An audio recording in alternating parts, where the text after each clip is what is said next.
దేవునికి స్తోత్రం. ప్రియులారా, ఈ రోజులలో సంతానాలేమి కలిగి ఉన్న వారు ఎంతో మందిని మనం చూస్తూ ఉంటాము. అలాంటి వారు మిత్రులకు, సూటిపోటి మాటలకు, హేళనలకు, చిన్న చూపులకు ఎంతో దుఃఖంతో, వేదనతో కుమిలిపోతూ ఎన్నో మొక్కుబడులను మొక్కుతూ ఉన్నవారు కొందరైతే, ఎన్నో ప్రయత్నాలు చేస్తూ ఎంతో ఖర్చును భరిస్తూ ఉన్నవారు ఇంకొందరు.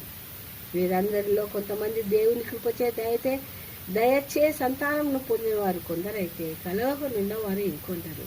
దేనికైనా బాధపడక దేవునిపై ఆధారపడి జీవించాలి.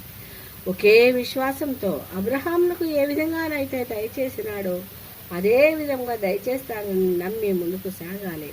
అయితే ప్రియులారా, ప్రతి తల్లిదండ్రులు తమ పిల్లలను ఎంతో అల్లారు ముద్దుగా, అపురూపంగా వారి కోరికలను తీర్చడంలోనూ ఆనందింపచేయట్లోనూ ఎన్నో కష్ట నష్టములకు లోనైనప్పటికీ చింతింపక వారికి ఉన్నత స్థానములను అందించుటకై ప్రయత్నిస్తారు.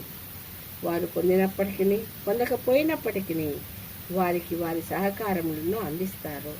ఒకవేళ వారు ఉన్నత స్థానంలో ఉంటూ దిగజారిపోతున్నప్పుడు, బాధ్యతను మరిచినప్పుడు వారికి సరిచేయుటకు ప్రయత్నిస్తారు. అందులో భాగంగా దేవుడు సొలొమోను రాజుకు జ్ఞానాన్నిచ్చి సామెతలను వ్రాయించాడు. ఇది 31 అధ్యాయములను కలిగి ఉన్నది. మొదటి 30 వరకు తండ్రి కుమారునికి చేయు ఉపదేశములను గూర్చియు, చివరి 31వ అధ్యాయంలో ఒక తల్లి కుమారునికి ఇచ్చిన ఉపదేశమును మనం చూడగలుగుతాము. అయితే 25:1 ఇవియును సామెతలే అనియు, వీటిని రాజైన హిజ్కియా సేవకులు ఎత్తి వ్రాసినారని వ్రాయబడ్డది. ఎక్కడి నుండి ఎత్తి వ్రాసినారని? కొన్ని అగూరు రాసినవని, మరికొన్ని రాజైన లెమూయేలు రాసినవనిగా చూస్తాము. అయితే ఈ లెమూయేలు రాజు ఎవరు? 31వ అధ్యాయము మొదటి 9 వచనాలలో తన తల్లి రాజైన లెమూయేలుకు 3 ఉపదేశములను చెప్పడం మనము గమనిస్తాము. అయితే ఈ రాజును మనము 102 ఐక్య రాజ్యములలో కానీ, ఇస్రాయేలు లేదా యూదుల రాజుల జాబితాలో కానీ, ఇంకా అష్షూరు రాజుల జాబితాలలో కానీ చూడము. కానీ ఇతని పేరును బైబిల్లో ఒకే ఒక్కసారి మాత్రము చూస్తాము. అయితే ఇష్మాయేలీల రాజుల జాబితాలో ఒక లెమూయేలును గుర్తు వ్రాయబడ్డదంట. అది మనకు అవసరం లేదు. కానీ బైబిల్లో ఒకే ఒక లెమూయేలును గురించి వ్రాయబడ్డది.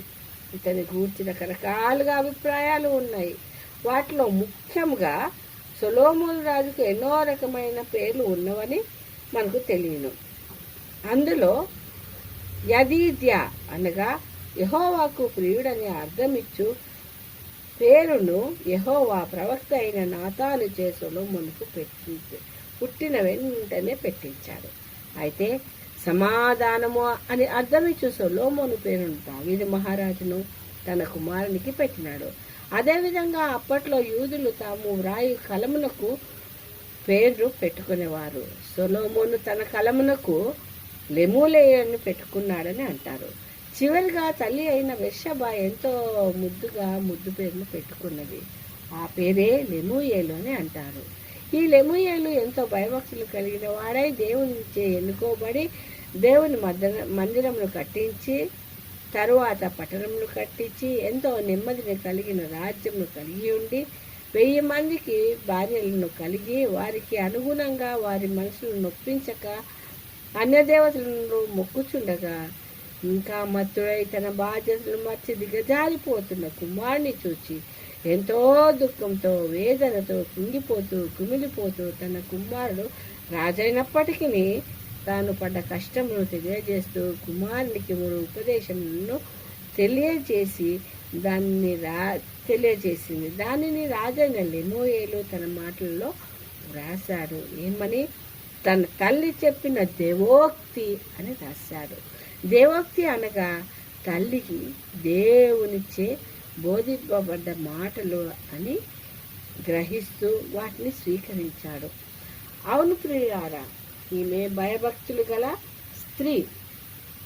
ఎందుకనగా తన ఎడల దావీదు మహారాజుచే చేయబడ్డ గొప్ప అపరాధమునకై సంతానలేమిని కలుగజేయగా ఎంతో వేదనతో కుమిలిన హృదయంతో ఎన్నో కష్టములను నిందలను మోస్తూ ఎంతో ఆశతో ఎదురు చూచి ఎదురు చూచి ఎన్నో మొక్కుబడులను మొక్కుకొని కనిన నా కుమారుడా నేనేమందును అని అంటూ చెప్పలేక వ్యధతో బాధతో జీవితమును ఎలా భద్రపరచుకోవాలి దేవుని కొరకై అని 3 ఉపదేశములను తల్లి తెలియజేసింది. దానిలో మొదటిగా, స్త్రీలతో సహవాసము చేయకుము, వారికి నీ బలమును నీయకుము, వారు రాజులను సహితము నశింపజేయువారు. ద్రాక్షారసమును రెండవదిగా, ద్రాక్షారసమును త్రాగుట రాజులకు తగదు, లెమూయేలు.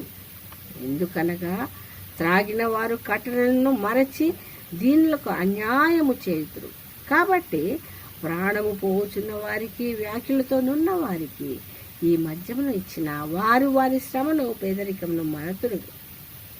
ఇంకా మూడవదిగా, మూగవారికి దిక్కులేని వారికి నోరు తెరిచి న్యాయమును తీర్చుము, ఎవరికి అన్యాయము కాకుండా చూడుము అని అన్నది.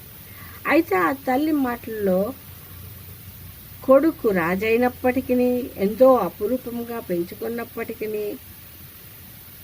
కుమారునికై ఎంతో వేదనను ఆవేదనను మనము చూడగలము. అదేవిధంగా మనము కానీ మన పిల్లలు కానీ ఇలాంటి పరిస్థితుల్లో ఉన్నచ్చో, మనము కూడాను మన తల్లిదండ్రులు కూడాను ఇలాంటి హృదయభారంతో మనల్ని సరిచేయుటకు చెప్పినచో వాటిని అవలంబించి దేవునికి మహిమ కలుగులాగున జీవిద్దాము. దాని కొరకై దేవుని యొక్క పరిశుద్ధాత్మ తోడును సహాయము దయచేయమని ప్రార్థిద్దాము. దేవుడి ఈ కొద్ది వాక్యమును దీవించును కాక. మనల్ని ఆయన తన మహిమార్థమై వాడుకొను గాక. ఆమేన్, ఆమేన్, ఆమేన్.